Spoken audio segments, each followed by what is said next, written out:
if you look at the way markets have traded since the Fed really confirmed they were doing average inflation targeting, we've seen the Nasdaq break its bullish channel, but also more recently we've seen the euro-yen cross, which is often the more important currency cross to watch.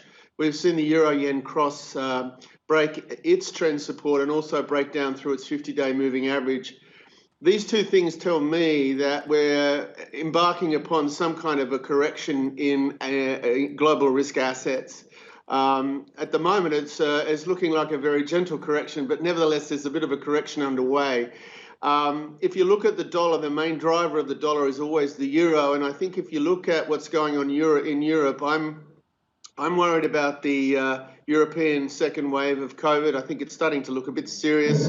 I think you're going to see some risk. People pulling back risk, running into the US election. These are the sorts of factors. So I think basically we're going to see risk off running into the election. That should support the dollar. Okay, fair enough. But how much upside for the trade-weighted dollar index then? Where do you think this rebound can take us for the greenback?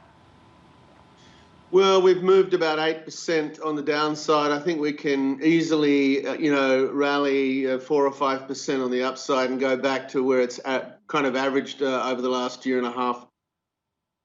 Right. You're also overweight on EM bonds. And I wonder, are you talking about dollar-denominated EM bonds here or local currency? Both. You're getting a significant yield pickup from EM bonds.